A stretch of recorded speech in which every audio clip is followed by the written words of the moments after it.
design and analysis of retaining wall. So this presentation will focus on the description or definitions, what is a retaining wall, kung saan ba siya ginagamit, at saka kung ano ba yung mga iba't ibang mga types of retaining wall, at saka kung ano yung mga procedures on how to design and analyze ng isang retaining wall. Siyempre, in relation and in regards to the provisions of NSCP 2015 or the National Structural Code of the Philippines. So, this also considered one of the topics under foundation engineering. Okay. So for the introduction, what is a retaining wall? So a retaining wall is a type of structure used to hold back masses of earth and other loose materials when conditions prevent them from assuming their natural slopes. They are designed and built to withstand lateral soil pressure or to hold back soil materials. The lateral pressure could be used by earth filling, liquid pressure, sand, and granular materials behind the retaining wall structures. So technically, yung retaining wall is a type of structural uh, structures that prevents yung pag uh, slide ng mga materials natin such as yung mga uh, lupa, mga surcharge natin, and etc. So dito sa kabilang slide, makikita natin kung ano-ano ba yung mga different types of retaining wall. Such as first, meron tayong gravity retaining wall. Mamaya i-define natin yan isa-isa. First, gravity retaining wall. Second, semi-gravity retaining wall. Letter C, cantilever retaining wall. So meron siyang shear key. Mamaya malalaman natin kung ano ba yung shear key at saka ano ba yung purpose niya. Okay. Next, counterfort retaining wall. So makikita ninyo a type of cantilever type retaining wall pero meron siyang equally distant counterforts. Okay. Next, buttress retaining wall. Kumbaga halos similar lang siya sa counterfort. Kung yung pinagkaiba lang niya yung sa counterfort retaining wall. Dito sa hatch area na to or sa gray area na to, dito natin masasabi na nanditong side yung soil natin or yung lupa natin. So yun yung counterfort. Whereas yung sa buttress, yung lupa natin itong hatch area at saka yung parang nagsusupport doon is yung buttress niya. So yun yung difference between a buttress and a counterforts. So to have a more details about the different type of retaining wall, this is for the next slides. So first, gravity retaining wall. This type of um, retaining wall depends on its self-weight to resist lateral earth pressure. Okay, so ito siya. Mapapansin ninyo yung hatch area, ito yung masasabi natin na soil. Okay, so from the word itself, gravity, so nagre-rely lang yung retaining wall natin from its say self-weight to resist the lateral loads. So pag sabi natin lateral loads are loads applied uh, horizontally or in inclined position. Okay? Pagkasipat tayo, yun yung kinoconsider natin as a vertical loads. So gravity walls are typically constructed on a plain concrete and are massive because of significant gravity load. So, mapapansin niyo based on the pictures attached, mas malaki yung volume na kinakailangan for the gravity retaining wall type because nga dito sa definition natin, nagre-rely yung kanyang pag-support sa kanyang self or kanyang self-weight. So kaya um, technically yung gravity wall is massive yung kanyang volume or massive yung kanyang dimensions. So Significant din yung pagiging mabigat niya or yung massive niya because gravity loads are required to counteract soil pressure. So sliding, overturning, and overbearing forces must be considered.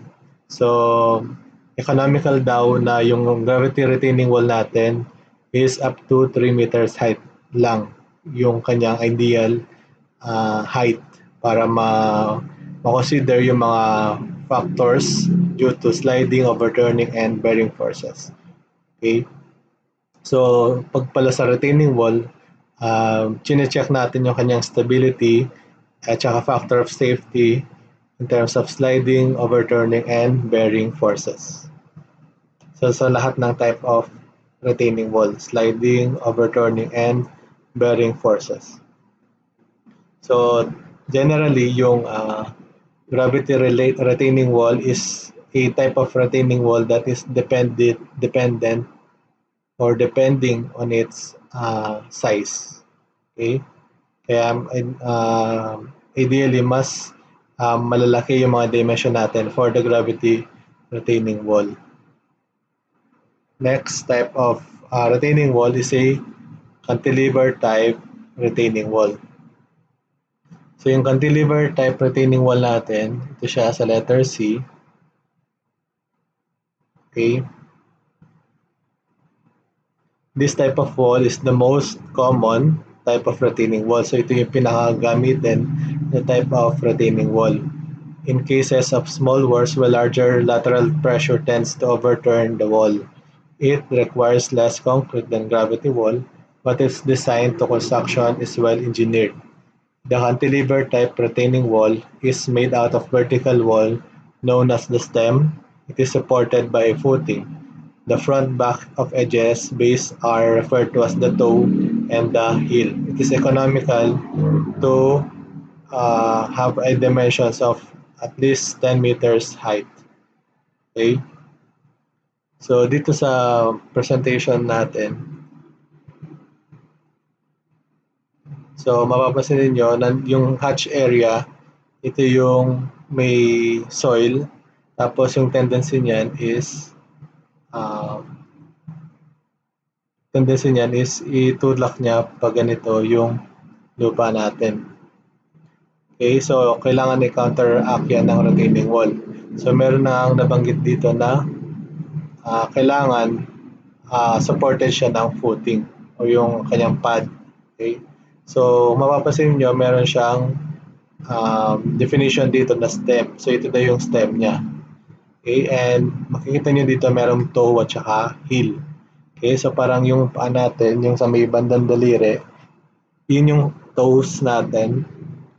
Whereas yung sa may back end ng ating toe, yun yung heel natin. Okay?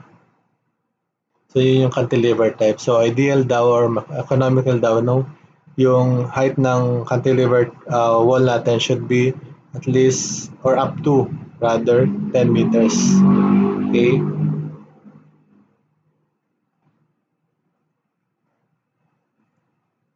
Next type of retaining wall is the counterfort or buttressed retaining wall.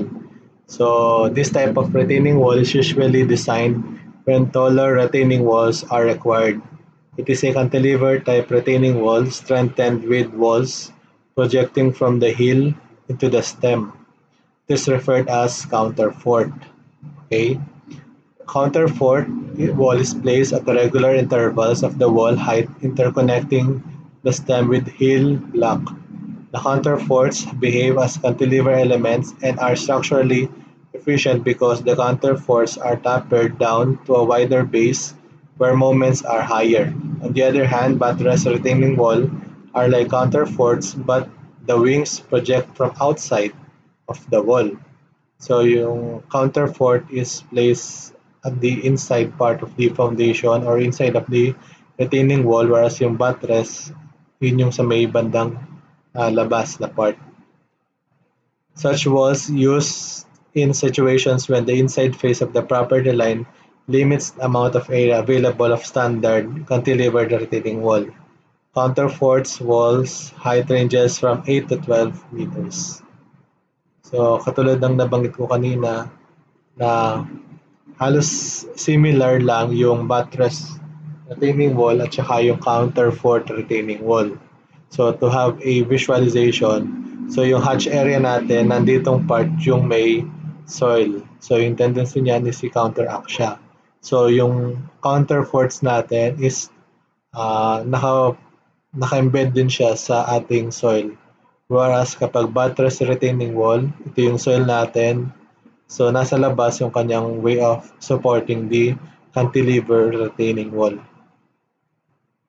So it is economical, ranges its height from 8 to 12 meters. So for NSAP provisions, in designing retaining walls, a simplified view of load factor must be used using the NSAP code provisions. For the lateral earth pressure, so yung mga factors natin na lateral, yung mga forces niya, mga pressure, yung load factor natin dyan is multiplied dapat ng 1.6. The reactive pressure on the soil under the structure at the factored load is also multiplied 1.6 times the soil pressure found in the service load condition instability analysis. So, mumultiply daw natin ng 1.6 na factor yung mga lateral earth pressure natin as well as the mga soil pressures found for service load conditions instability analysis. For cantilever retaining walls, the calculated dead load at the toe slab, which cause moments acting on the opposite sense of to those produced by upward soil reaction, is multiplied by a factor of 0.90. For the heel slab, required moment capacity is based on the dead load of the heel slab itself, and it is multiplied by 1.2, while downward load of the earth is multiplied by 1.6. Surcharge, if present, is treated as live load. So live load daw yung consideration for such surcharge. And meron siyang load factor multiplier na 1.6.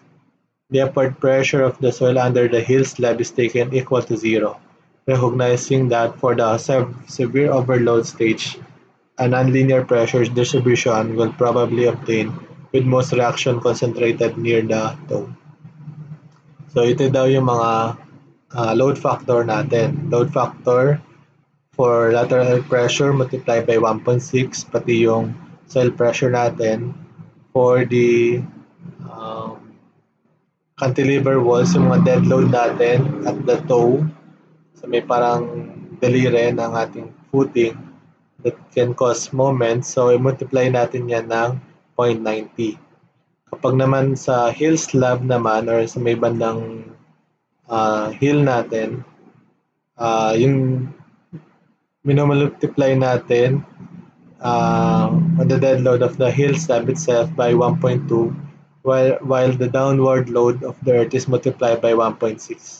Kapag naman meron surcharge, treated yan as live load multiplied by 1.6, and the upward force under the heel slab is taken equal to 0.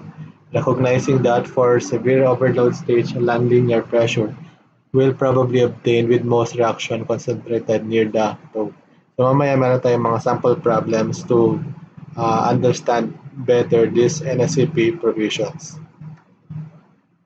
So next is yung stability requirements for retaining wall. So ito yung mga checking natin para ma-analyze natin and tsaka ma-design natin yung ating retaining wall. So first, kailangan natin siyang i-check kung safe ba siya sa overturning. So this is figure letter A. So nandito yung soil natin. So nandito yung active side, tsaka nandito yung passive side. Okay, naging siya active kasi yung force niya is papunta dito sa arrow na to. So ito yung active na nagtutulak sa soil tsaka retaining wall. Dito naman sa passive force, parang ito yung nag-resist or nagka-counteract dun sa active force natin. Next, overturning. So kailangan natin siyang i-check kung ganito or exaggerated na magiging ganito yung ating structure. Kailangan maging safe siya dyan. Second is kailangan maging siyang safe sa sliding. Dito sa feature letter B. So, kailangan safe din siya sa bearing capacity failure of soil supporting the base. So, kailangan safe din siya dito sa bearing capacity tsaka sa global failure. Okay? So, kailangan ito yung mga checkings natin. Factor of safety against overturning, factor of safety against sliding, and bearing capacity resistance. Okay? So, for the procedures, in order for us to check the factor of safety against sliding, so meron tayong formula na factor of safety is equivalent to coefficient of friction between the soil and the foundation, the RV or the total vertical load, and F or divided by F or the total horizontal loads. Kailangan para masabi natin na safe siya, kailangan yung factor of safety natin should be greater than 1.5. Okay? So again, factor of safety against sliding mu RV over F should be greater than or equal to 1.5 para masabi natin na safe siya against sliding. So check against bearing failure if the pressure wall on the cell beneath exceeds the maximum allowable limits, the cell beneath the wall may fail. So yung factor of safety is equivalent to ultimate bearing capacity of the soil divided by the actual maximum bearing stress and should be greater than 2 or equal to 3.0. Okay.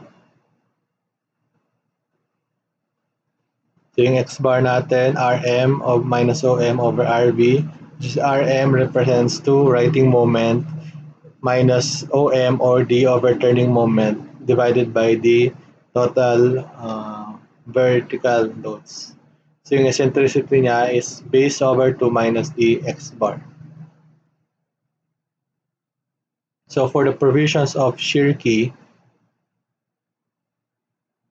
okay, when the failure or when the value of active earth pressure is high, especially when there is a surcharge, frictional resistance alone will not provide the required factor of safety against sliding.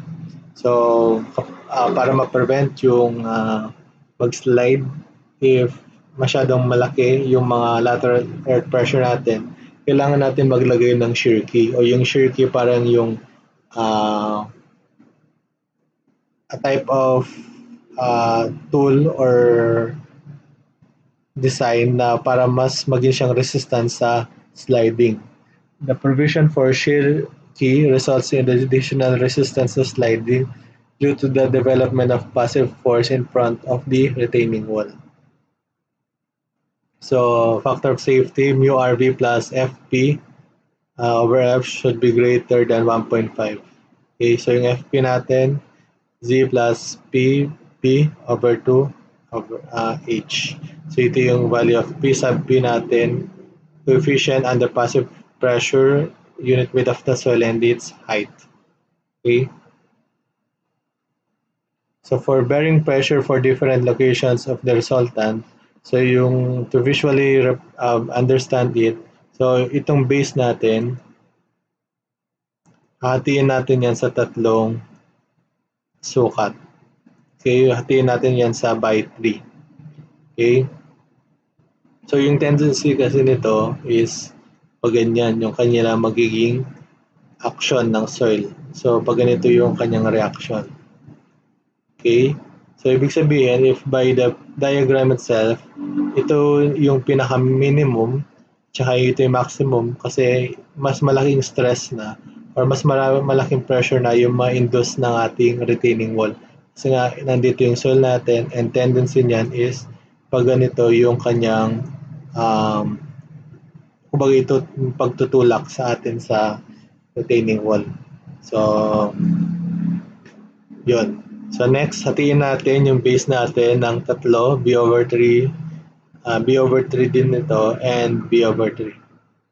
Okay? So, if yung resultant natin or the resultant or the total vertical loads, tapos hanapin natin yung kanyang resultant, if yung resultant natin is exactly at the middle thirds, kumbaga nandito sa may mga middle third natin, yung x-bar natin, yung from toe, and this is the heel, is Rm minus Om over Rv, or Rm means riding moment minus Om or the overturning moment divided by the total vertical loads.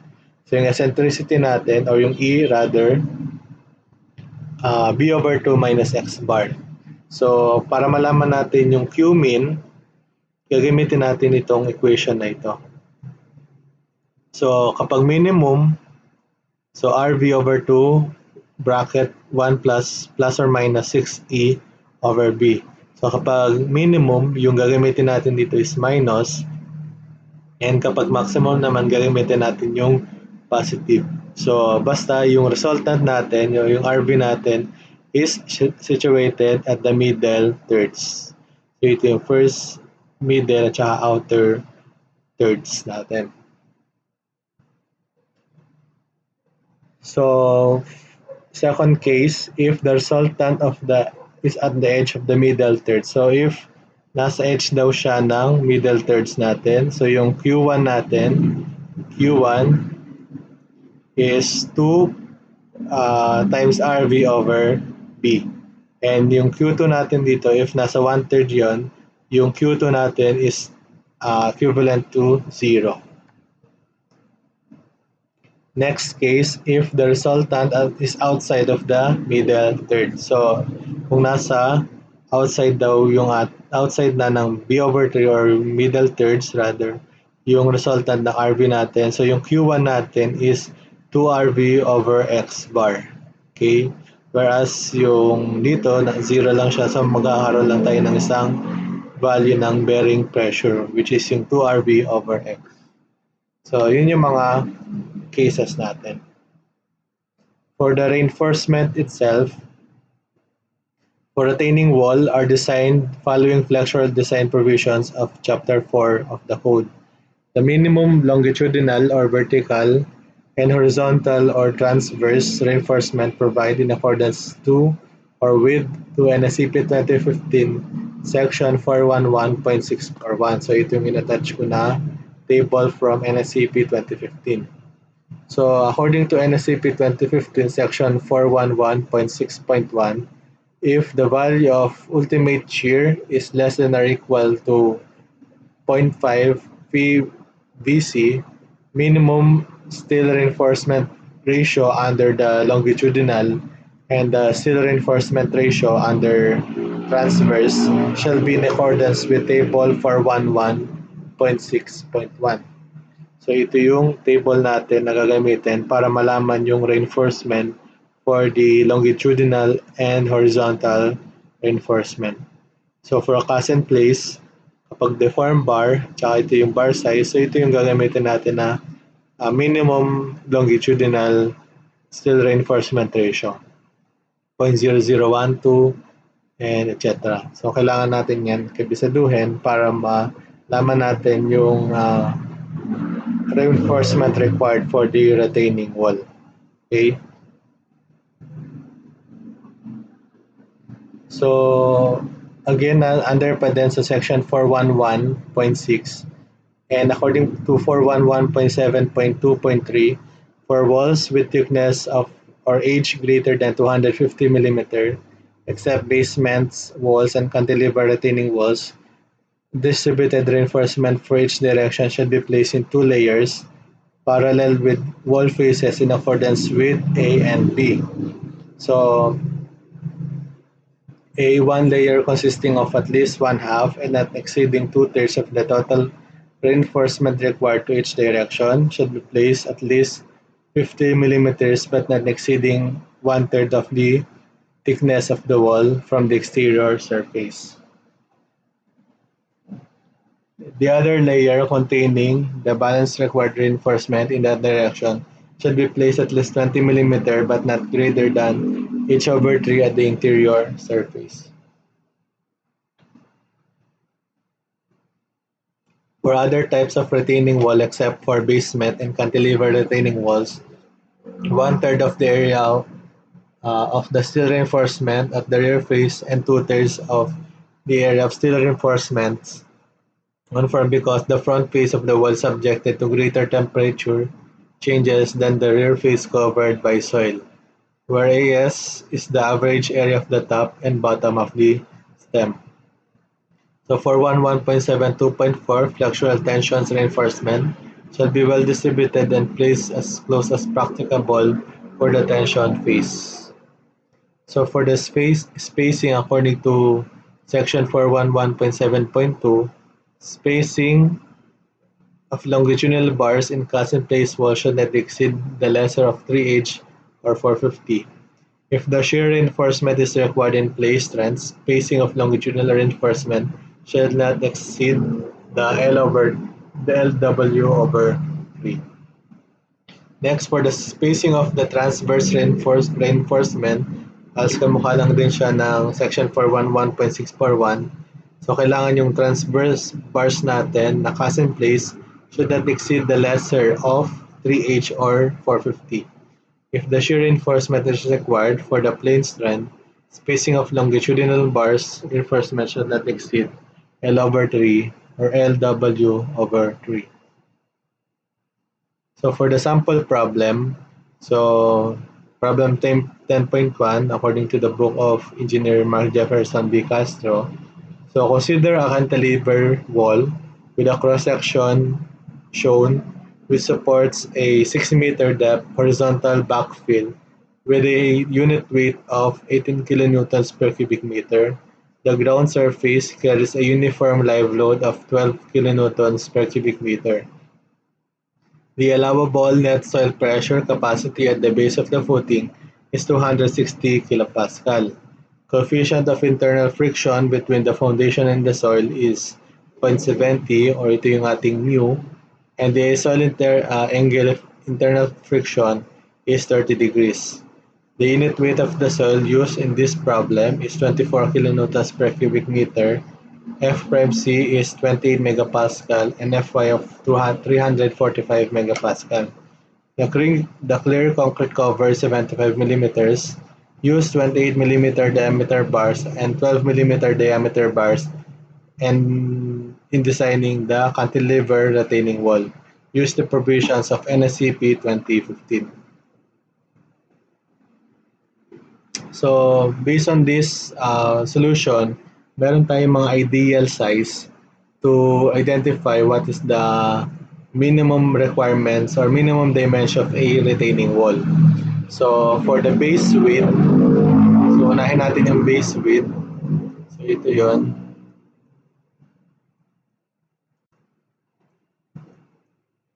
Okay. So yung base width natin is 0.65 daw ng height na sinusuportahan niya. So height natin is from this side up to this side, yun yung age natin. So yung base daw natin, 65% na height natin, or in our case, 0.65 times 6 meters is 3.90 meters. So ideal daw, minimum dimension ng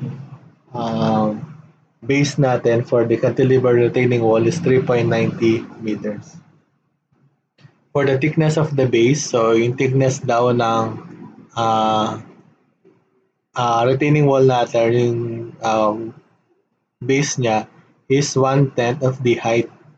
1/10 daw siya. So, if this is 6 meters divided by 10, so yung thickness daw niya is at least 60 centimeter or 0.60 meters. For the stem thickness at the bottom, itong side na to, is 1/10 din siya ng height natin or 6 meters divided by 10 is equivalent to 0.6 meters. For the width of the toe, so ito yung toe natin. Ito yung toe natin kasi ito yung pinaka tinutulak ng soil natin. So kung ito yung paa natin, nandito yung toes natin, tsaka nandito yung heel. So yung width of the toe is 1/3 of the base. So that is 3.9. So this is, if this is T, this is SB. So this distance X is the difference of B minus T minus SB. So, yun yung x natin. Yung stem thickness, yung sa pinakataas is at least 250 meters or 250 millimeters or 0.25 meters. So, galing yan dito sa um, no. So, at least 250. For walls with thickness greater than 250, so parang nag-base na siya nagkaroon na siya ng baseline na at least 250 millimeters yung ating thickness sa stem.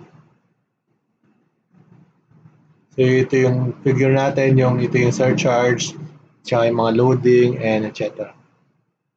So, yun, meron na tayong mga dimension of retaining wall.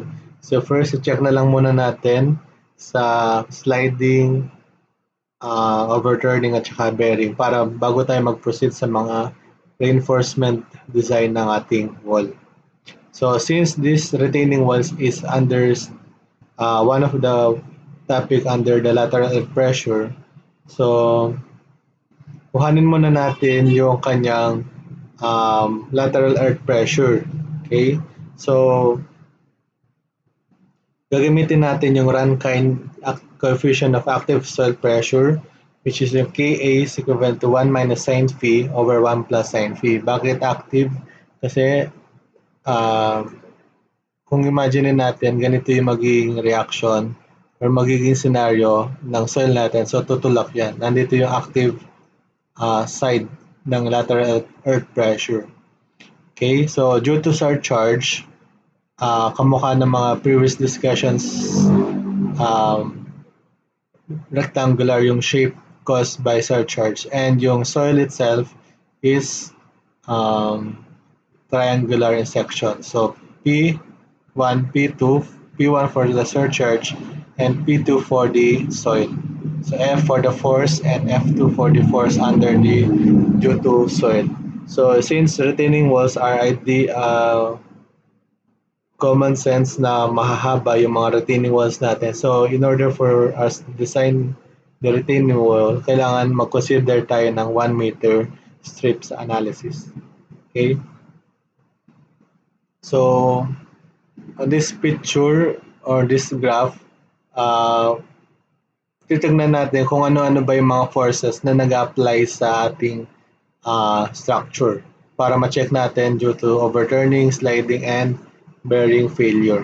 So first, pangalanan natin W1. So nasa sinyo naman yun kung ano pangalan yan. Pero for the sake of the discussion, pangalanan natin ito as W1. So ditong triangle na to.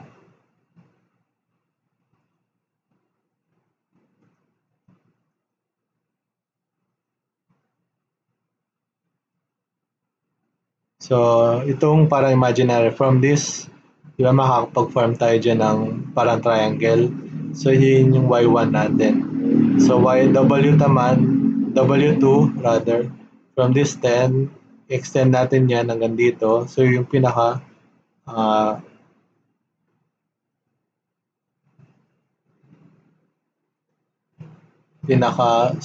rectangle sa atin.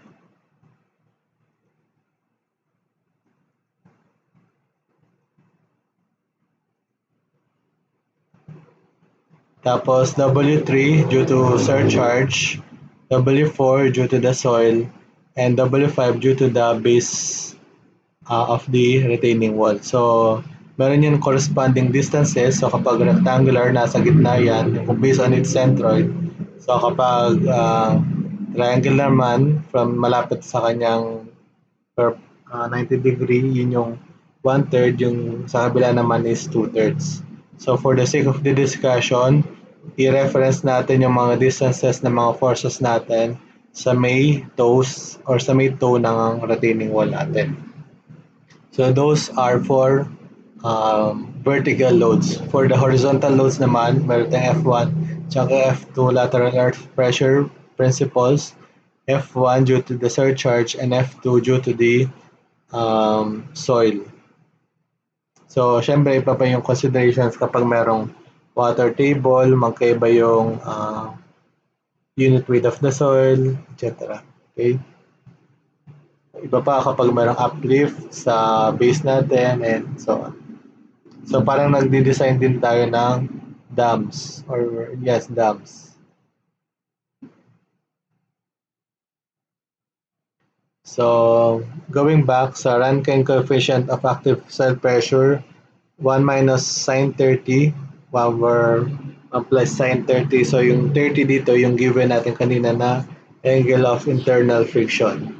So if we compute this equation, makakuha tayo ng 0.333 na lateral earth pressure under active condition. So forces along F1 due to the surcharge Ka times Q, which is yung Q yung surcharge natin na 12 kilopascal, times yung area dahil rectangular nga to. So 0.333 for the lateral earth pressure coefficient, 12 kilopascal for the surcharge, 6.6 from its total depth. So that is 6 plus 6.6. So kaya 6 plus 0.6, kaya siya 6.6 and 1 meter strip. So yung F1 natin is 26.376 kilonewton. So F4 siya, kaya yung unit niyan is kilonewton. So yung Y1 natin or yung X1 natin, anyway, it is Y1. So that is 6.6 over 2. So if this is 6.6, since rectangle yan, kalahati niyan, nandun yung kanya centroid.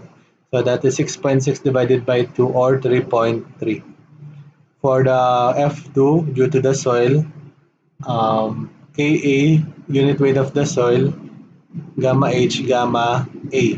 So, yung pinaka goal natin dito, since mga forces yan, kailangan ma-result natin yan sa mga unit of forces such as kilonewtons, pounds, and etc.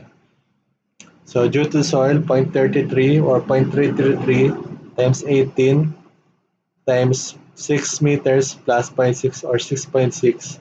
That is for the gamma SH, and for the area, 1/2 of the 6.6 times the 1 meter strip. This is for P2.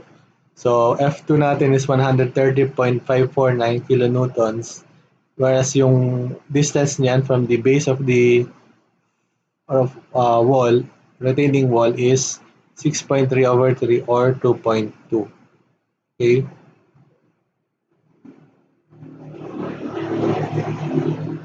So yung P dito, yun yung pressure. So yung pressure is hindi pa siya minumultiply ng area or nasa unit of force over area siya, kaya siya pressure. So marapat lamang for the sake of the discussion na hanapin natin yung forces kasi ito yung mga gagamitin natin to identify the resultant, RV, etc. Yung righting moment, overturning moment, etc. After natin ma-identify yung mga forces due to horizontal, next naman is hanapin natin yung mga forces due to vertical or yung mga pababa. Okay? So for the W1, itong imaginary triangle natin dito is gamma C dahil concrete itong wall natin. Yung unit weight na pinapagamit is 24 kilonewtons per cubic meter. Height is 6 meters. Tapos yung area na to is 1/2 0.6 minus 0.25 for this distance and considering 1 meter strip. So if we compute those value, meron tayong 25.2 kilonewtons ay yung distance niyan from our toe. Ito from this up to here, yung center ng ating triangular shape is 1.533. For the W2, ganun din, concrete din siya, kaso rectangular yung shape niya. Ito yun. So, ipaproject natin yung 0.25 hanggang dito. 24 times 0.25 times 6 times 1 meter strip. So, makakuha tayo ng 36 kilonewtons and its distance from the toe is 1.3 plus 0.6 plus 0.25/2. So, nandito siya. Gano'n ba 'to kalayo dito? Di ba 1.3 plus 0.6 minus, it should be minus 0.25/2. Okay, double check ko lang.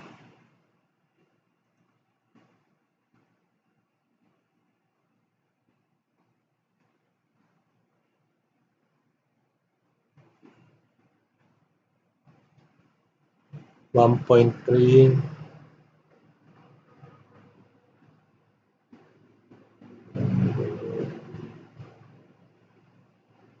so that is 1.3 plus 0.6, that is 1.9.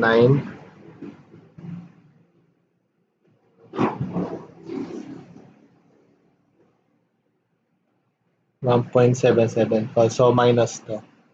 Okay.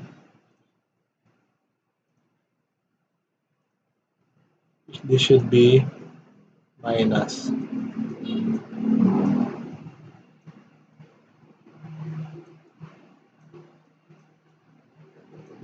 This should be minus. So kasi nandito yung point natin. So, po-project natin yan dito. So, that is 1.3 plus 0.6. Bawas natin ng kalahati ng 0.125. So, 1.775. For the W3, due to surcharge, okay, so surcharge natin is 12 kilopascal. So, yung unit niyan is 2 meters. Kasi nandito siya. And 1 meter straight. So, for this W324, and for the distance from here up to here, that is 1.3 plus 0.6 plus kalahati ng 2, that is 1. So, kaya siya 2.9.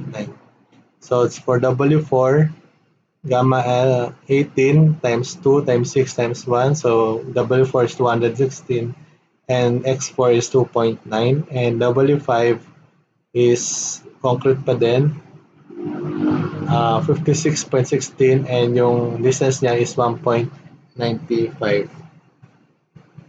So for the summary, for the horizontal force natin, that is 26.373 plus 130.549 kilonewtons is equivalent to 150.9226 kilonewtons. For the total vertical loads, so from W1 up to W5, yung total nun is 357.360 kilonewtons.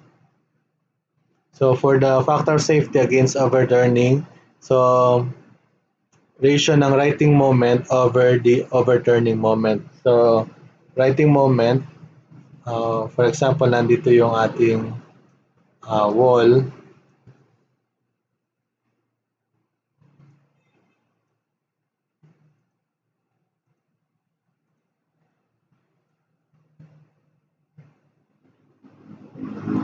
Pilitan natin. So, kung titingnan natin, magkakaroon tayo ng moments dito, which is yung righting moments. Baga nagre-resist. Okay.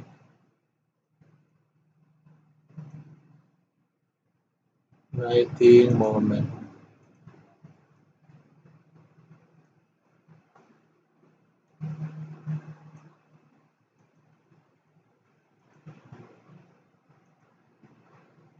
So yung righting moment natin,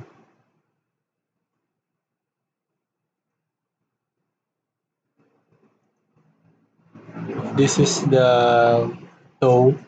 So yung righting moment natin is lahat ng mga forces na parang sabihin natin na clockwise. Okay, parang nire-resist niya yung other moment. So yung mga overturning moment naman,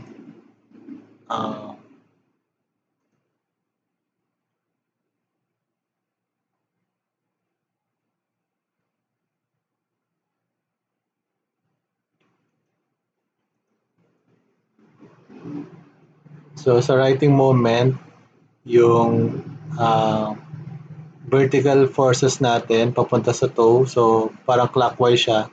So yung writing moment natin. Whereas yung overturning moment naman, yun yung mga forces na nagpapa-overturn sa uh, wall natin. So writing moment, pag ganyan nga siya, parang ganito yung ikot niya. Counter, um, clockwise. So ito yung ating overturning moment. Kapag naman writing moment, so parang ito yung um, clockwise. So dito din siya, yung OM at saka RM. So para for the sake of discussion lang. Okay? So kumbaga yung writing moment natin, ito yung nagre-resist doon sa pag-overturn niya. Okay? So ano-ano ba yung mga forces na nag-RM dun sa ating wall? So yun yung mga vertical loads natin dito na pa clockwise kung iikot natin sila. So ito naman overturning moment, counterclockwise kapag inikot natin yan papunta sa toe natin. So for the factor of safety against overturning, we have RM, so summation of W1 X1 over the summation of F1 Y1. So if we put those value, makakuha tayo ng 908.0436 divided by 374.24068 kilonewtons meter. So nag-multiply tayo ng force times distance, so moment na yung magiging results natin. So if we calculate this value, makakuha tayo ng 2.42 na factor of safety, which is greater than 2. So therefore safe against overturning. So basta greater than or equal to, safe na siya against overturning. So tandaan nyo lang yung writing moment, ito yung kumbaga unahin nyo munang tandaan yung overturning moment. So ito yung nagpapa-overturn sa retaining wall natin. Yung RM naman or yung writing moment, yung nagka-counteract dun sa um,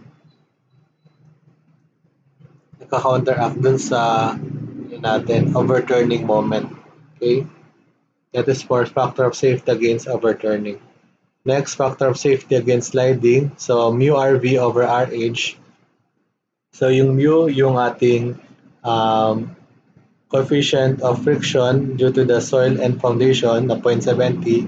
Yung RV, yung summation of the W, which is yung 357.360. And yung RH is summation of F, which is 157.9226. So if we divide this equation, that is 1.594, which is greater than 1.5, therefore safe against sliding. So after natin ma-check sa sliding at saka sa overturning, check naman natin sa bearing failure. So una, hanapin muna natin yung X-bar, which is yung X-bar is RM minus OM or the writing moment minus the overturning moment divided by the total vertical load. Okay? So which is 908.044 minus 374.240 divided by 357.360. So yung X bar natin o yung resultant natin is 1.494. So ito yung kanyang resultant RV, tsaka ito yung kanyang distance from the toe. So yung E natin dito, yung E value is B over 2 minus X bar, so which is 0.456. So it is less than B over 6. So therefore, no uplift pressure yung type natin. So yung uplift pressure kasi is yung another forces sa may bandang ilalim ng foundation natin. So since the resultant vertical forces is located within the middle third of the base, so kukunan natin yung case 1 natin kanina sa table na Q is equals to RV over B, quantity 1 plus or minus 6E over B. So kapag maximum, plus yung gagamitin natin, and kapag minimum, minus yung gagamitin natin. So Qmax is, if you compute this value, makakuha tayo ng 155.913 kilopascal, and minimum is 27.348. So which is, whereas if we compare it to the allowable soil bearing capacity, the 260, so adequate yung mga loads ng wall natin. Okay, so adequate siya kasi less than yung maximum natin sa 260 kilopascal. So that is for checking sa factor of safety against overturning, sliding, at saka sa bearing capacity.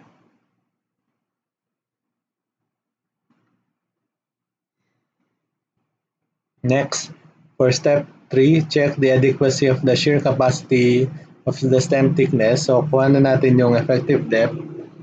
So yung effective depth natin, if this 600, bawasan natin ng 75 at saka 0.5 ng diameter bar. Okay.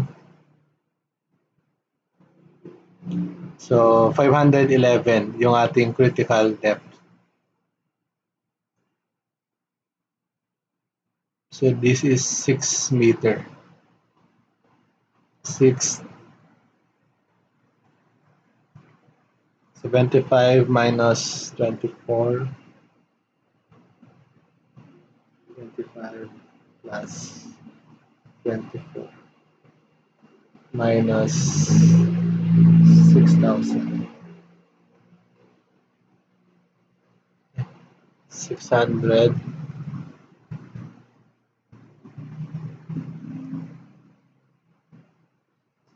minus 75 minus 40. 511. So yung effective depth natin is 600 minus 75 for the concrete cover. Bawa ito. Yung effective depth natin.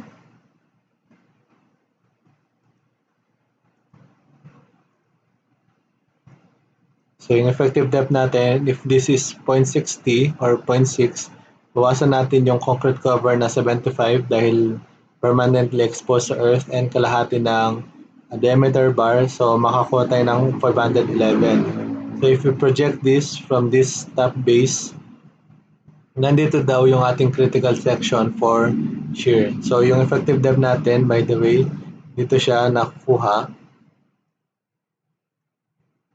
So if this is the effective depth, ito yung effective depth natin, that is 600 minus 75 minus kalahati ng diameter bar, that is 511. So if you project this sa may bandang up dito, nandito daw yung critical section ng shear. So magko-compute ulit tayo ng mga forces. So pangalanan na lang natin silang F3 at saka F4.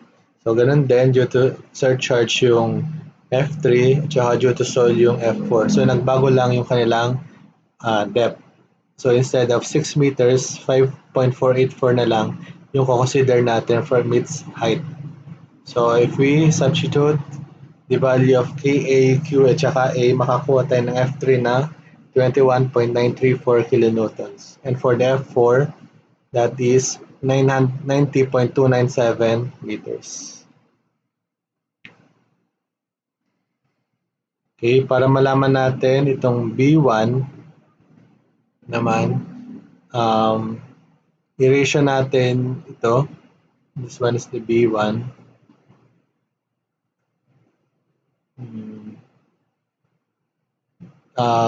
Similar triangles dito. Ito yung unknown natin. Okay, so B1 divided by 5.489 equals to 0.6. Ito. Itong malaking triangle na to.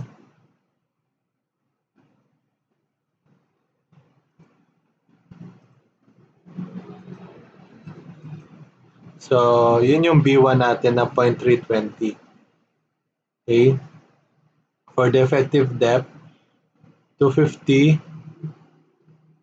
plus B1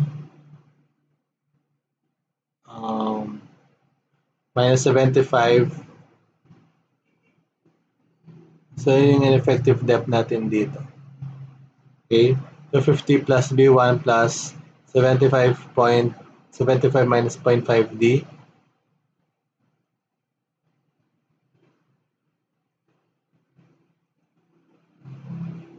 So, yung B1, di ba, itong red na to. So, para mahanap natin yung effective depth niya dito, sa may pa-incline na to. So, this is 25 plus D dito na, or yung B dito, tapos bawasan natin ng 75 millimeters minus 0.5 of the diameter bar. So, kumbaga, ito yung B1 natin. Exaggerate ito. Nandito yung B1. Tsaka nandito yung 25. So, ito, B, which is yung 250, sorry, 0.320 plus project natin yung 25. So, ito siya. Concrete cover na 75 minus kalahati ng diameter bar, yun yung effective depth natin. So, parang nandito siya. Ano yung kanyang distance.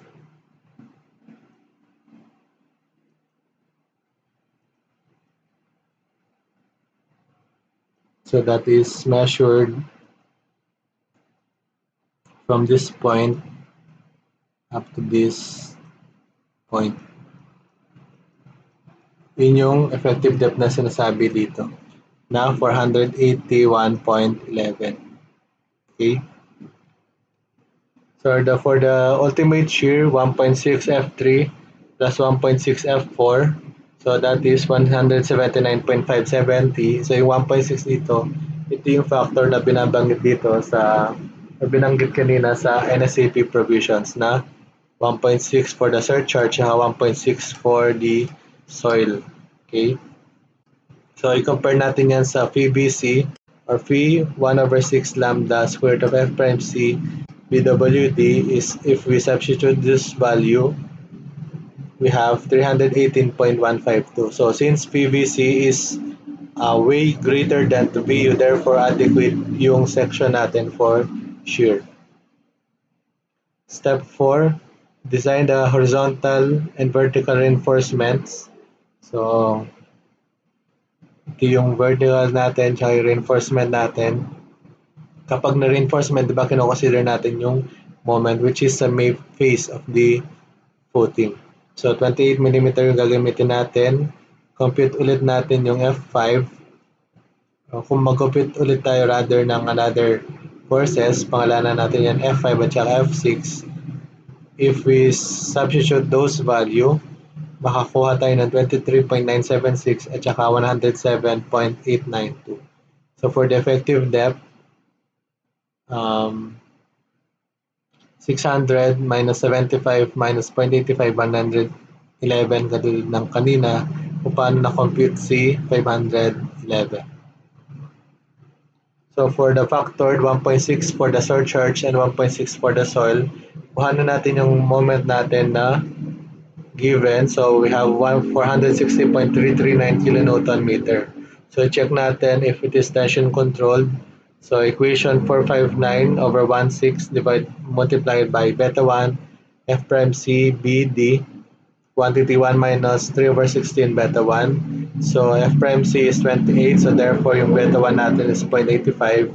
Yung B natin dito yung 1 meter strip and yung effective depth natin is 511. So we have 1,498.697. It is greater than or it is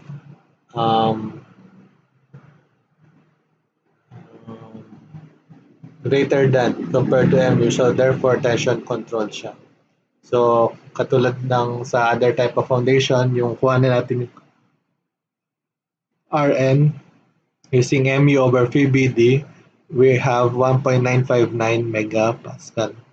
For the reinforcement ratio, 0.00593, and i-check natin sa minimum na 1.4 over Fy, we have 0.00406. So since yung ratio natin is 0.00593, so ito yung mag-govern sa design natin sa horizontal and vertical reinforcement. So we have 30,030.23 square millimeter for the reinforcements. According to NSCP 2015 section 411 or under table 411.6.1, minimum area of reinforcement for walls using 28 millimeter diameter bars with Fy of 345 is 0.0015 times B times T. So if we substitute those value, we have 900 square millimeter. So ito daw yung minimum. Pero yung na-compute natin kanina na 30,030 is pasok siya at siya hindi naman siya mas mababa compare sa minimum natin. So for the spacing, 1,000 area of the bar divided by the area of S steel reinforcement. So we have 203.203. So say 200 millimeters yung spacing natin. So i-check natin kung pasok sa maximum yung spacing natin according to 411.7.2.1. So dapat daw less than yung maximum natin sa 3H tsaka 450. Yung H natin is 600 and yung other pa is 450. So based on A and B, yung i-compare natin yung spacing natin is yung 450. So since yung S natin is less than to the maximum, therefore okay yung na-compute natin na reinforcements para sa vertical at the rear face of the stem na 200 millimeters on center. For the required spacing of 12 millimeter diameter bars, ganun din according to table 411.6.1, yung minimum area of steel reinforcement natin is 0.0015 times B times T or 900 square millimeter. So if we substitute those given value, makakukuha tayo ng 120 millimeters na spacing. So pasok pa din yan sa maximum na to 450. So therefore, for the 12 millimeter vertical bars at the front face of the stem, it should be spaced at least or should be spaced not more than 120 millimeters on center. For the required spacing of 12 millimeter diameter bars at the front and rear face of the stem, according to table 411.6.1, minimum is 0.0025 times B times T. So for the top, meron tayong 625 square millimeter, and for the minimum at the bottom is 1,500 square millimeter. So if we average those value, we have 1,062.50 square millimeter. So for the spacing, makakuha tayo ng 100 millimeters on center. Mamaya meron tayong depiction kung saan kung para ma-summarize yung mga reinforcement details natin. For the step 5, reinforcement at the heel of the base. So ito yung W, yung hatch area natin. W6. So for W3, QA, ganun pa din. 24 kilonewtons, W4, 216, and W6 of 28.8 kilonewtons. For the factored moment, 1.6 for the surcharge and 1.6 for the soil and 1.2 for the concrete since that is a dead load. So MU is 618.560 and yung effective depth natin is 511 let.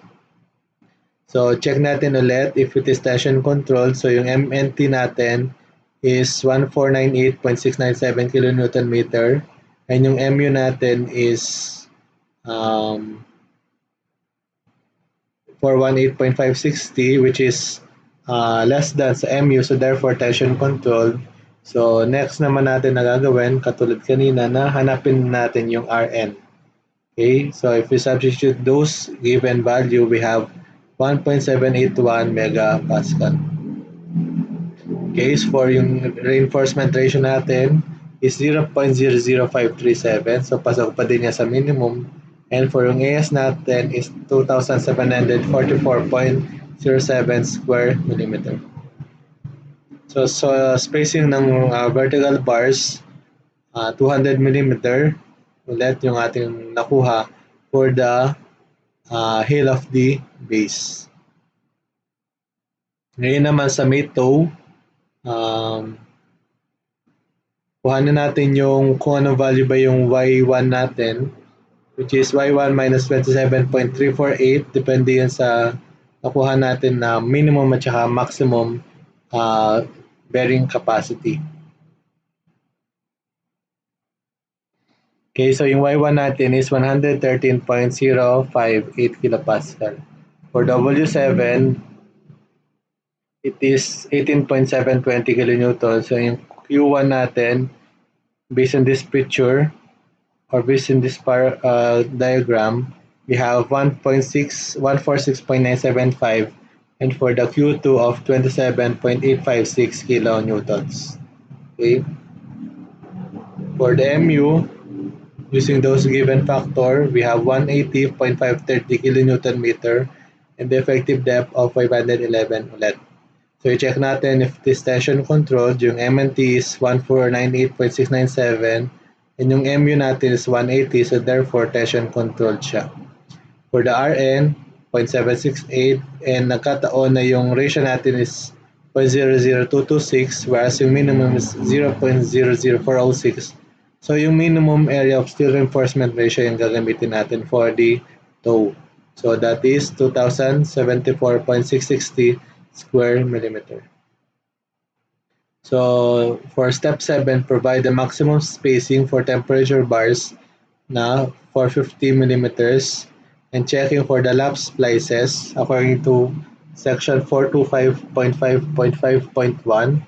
Compression lap splice length of 36 millimeter bars or smaller bars shall be calculated a greater of 0.071 FYDB or the diameter bars or 300. Alin ba dito? Yung mas malaki. So which is 685.86 or say 700 millimeter. So therefore, provide the lap splice of 700 millimeter. So ito yung details natin for the computations. Yung 12 millimeter vertical na 120 yung spacing, 12 millimeter bars horizontal, project then, 100 millimeters on center, 28 millimeter the vertical bars for the space at 200 millimeters on center, yung lap slices natin na 0.70, for the toe na 28 millimeter bars space at 250, for the temperature bars space at 450 din. So 28 millimeter bars naman for the heel na 200 millimeters yung kanyang spacing. So that is how to design a retaining wall under the topic for foundation engineering.